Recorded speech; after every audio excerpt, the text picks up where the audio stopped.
Assalamualaikum warahmatullahi wabarakatuh. Perkenalkan, nama saya Nurul Istiqomah dengan NIM A2412457. Saya dari kelas C Program Studi Pendidikan Fisika. Baik, tujuan saya membuat video ini yaitu untuk memenuhi tugas pendidikan karakter dan anti korupsi dengan dosen pengampu Pak Taufik Eka Riandana Esos MPD. Di sini saya akan membahas tentang korupsi proyek pembangunan Base Transceiver Station.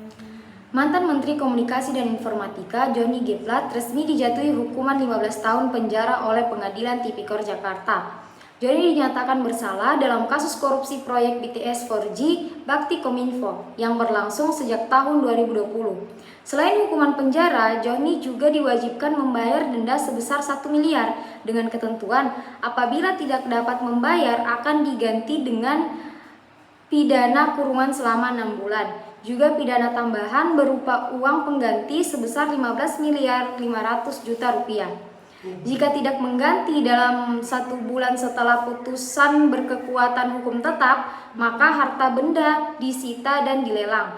Jika harta bendanya tidak mencukupi untuk menutupi uang pengganti, maka pidana dengan pidana penjara selama 2 tahun. Selain ex-Kominfo, ex-Direktur Utama Badan Aksesibilitas Telekomunikasi dan Informasi Anang Ahmad Latif, dan ex-Tenaga Ahli Human Development Universitas Indonesia Yohan Suryanto juga menjadi terdakwa dalam kasus ini. Penyebab dari kasus ini yaitu Johnny G. Plate terbukti menyalahgunakan kewenangan sebagai menteri dalam proyek pembangunan menara BTS 4G yang berlangsung sejak tahun 2020. Proyek yang sejatinya bertujuan untuk memperluas akses jaringan telekomunikasi di daerah terdepan, terpencil dan tertinggal, itu justru dijadikan sarana memperkaya diri dan pihak lain. Dan juga ada dugaan markup, penggadaan fiktif, serta penyimpangan prosedur dalam proyek yang dikerjakan oleh Badan Aksesibilitas Telekomunikasi dan Informasi Kominfo bersama sejumlah kontraktor swasta. Akibat dari terjadinya korupsi ini yaitu negara mengalami kerugian hingga lebih dari 8 triliun. Juga menara BTS di daerah 3T terdepan, terpencil dan tertinggal tidak terbangun optimal sehingga masyarakat tetap kesulitan mengakses internet.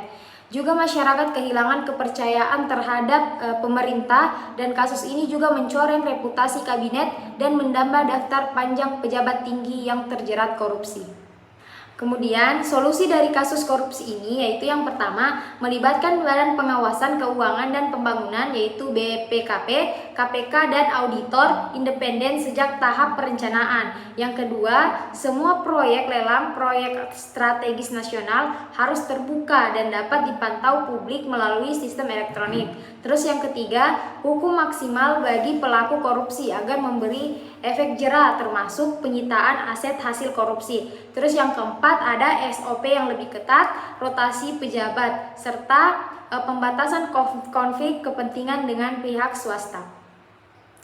Saya memilih kasus korupsi Johnny G. Plate karena kasus ini menyangkut proyek BTS 4G yang seharusnya membantu masyarakat di daerah 3T mendapatkan akses internet.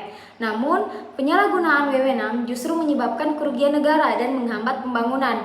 Kasus ini penting dikaji karena melibatkan pejabat tinggi, sehingga bisa menjadi pelajaran tentang pentingnya transparansi, pengawasan, dan akuntabilitas dalam penyelenggaraan program pemerintah. Sekian video dari saya, lebih dan kurangnya saya mohon maaf. Wassalamualaikum warahmatullahi wabarakatuh.